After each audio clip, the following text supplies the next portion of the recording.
उसके यौगिक के अंतर्गत हाइड्रोकार्बन की संरचना के बारे में पढ़ेंगे। एल्केन की संरचना CnH2n+2 ये एल्केन का सूत्र है। और मैंने आपको बताया था कि जितना कार्बन है हाइड्रोजन उसके दुगुने से 2 ज्यादा, तो C2H6, C3H8, C4H10, C5H12।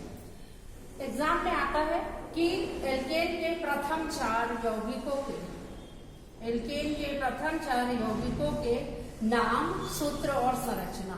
तो ये सूत्र हो गए।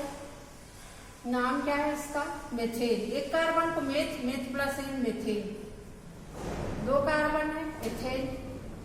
3 कार्बन को प्रोप बोलते हैं तो इसका नाम होगा प्रोपेन। 4 को ब्यूट कहते हैं, इसका नाम होगा ब्यूटेन। और 5 को पेंट कहते हैं, इसका नाम होगा पेंटेन। तो सभी में एन क्योंकि ये एल्केन। अब ये प्रथम 4 या 5 यौगिकों के नाम लिखो, सूत्र लिखो और इसकी संरचना बनाओ। तो इसकी संरचना कैसे बनाते हैं आपको मालूम है। यहाँ जितने कार्बन होते हैं वो लिखते हैं हम। कार्बन के साथ में हाइड्रोजन 4 है और कार्बन की संयोजकता सदैव 4 होती है। तो ये इस प्रकार से मेथेन की संरचना।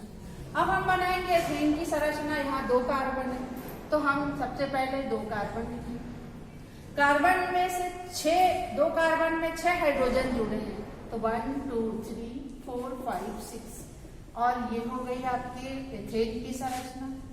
इसी प्रकार जब हम प्रोपेन की संरचना लिखेंगे C3H8 की, प्रोपेन की, ये एथेन की संरचना, ये मीथेन की संरचना। अब ये हम बनाएंगे प्रोपेन की। इसमें कुल कितने कार्बन है? 3। हाइड्रोजन कितने हैं? 8। तो ये 1 2 3 4 5 6 7 8 और ये हो गई आपकी संरचना इसकी प्रोपेन की। इसी प्रकार हम बनाएंगे किसकी संरचना? ब्यूटेन की। इसमें कितने कार्बन है? ब्यूटेन में 4 कार्बन है तो हम 1 2 3 और 4 कार्बन लिखेंगे। हाइड्रोजन 10 है और हर कार्बन की वैलेंसी कितनी होनी चाहिए? 4। तो देखिए हर कार्बन की वैलेंसी कितनी है? 4 है। और यहाँ पर हम इस संयोजकता को हाइड्रोजन के द्वारा संतृप्त कर देंगे और इस प्रकार ये जो संरचना हो गई वो किसकी हो गई? ब्यूटेन। अब हम पेंटेन की संरचना बनाएंगे। पेंटेन में कितने कार्बन है? 1 2 3 4 और 5 कार्बन है। और हर कार्बन की संयोजकता 4 होनी चाहिए, इसका विशेष ध्यान रखना है। और ये हर संयोजकता किसके द्वारा संतृप्त होती है? H के द्वारा। तो ये इस प्रकार से ये हो गया स्ट्रक्चर, ये हो गई इसकी संरचना। अब आप देखिए 1 2 3 4 5 और ये 3 4 5 6 7 8 9 10 11 12। तो ये इसकी संरचना है। इसको और दूसरे तरीके से हम कैसे लिख सकते हैं ये देखिए मैं बताती हूँ आपको। जैसे C के साथ में H कितने जुड़े हैं? 4। तो इसको फाइनली आप CH4 लिख सकते हैं जो कि ये पहले भी था।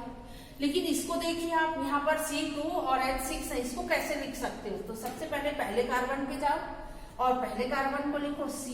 अब इसके साथ देखिए कितने H है? 3 तो CH3। इनके बीच बॉन्ड क्या है? सिंगल तो सिंगल। इसी के साथ कितने H है? 3 CH3।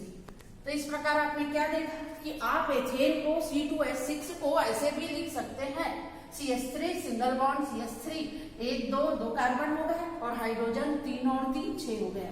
इसी प्रकार आप C3H8 को कैसे लिख सकते हो? ये है आपके पास C3 और H8। अब देखते जाइए, पहले कार्बन पे हाथ रखिए C, इसके साथ कितना H है? 1 2 3 तो ये होगा CH3।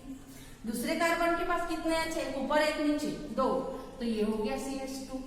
और तीसरे कार्बन के पास में कितने H है? 3 तो ये हो गया CH3। तो आप इसको ऐसे भी लिख सकते हैं या फिर अगर आप इसको इस प्रकार से लिखे CH3 single bond CH2 single bond CH3 तो ऐसा भी लिख सकते हैं, बॉन्ड लगा भी सकते हैं और नहीं भी। अगर बॉन्ड नहीं लगा है तो उसका मतलब होता है कि सिंगल बॉन्ड है।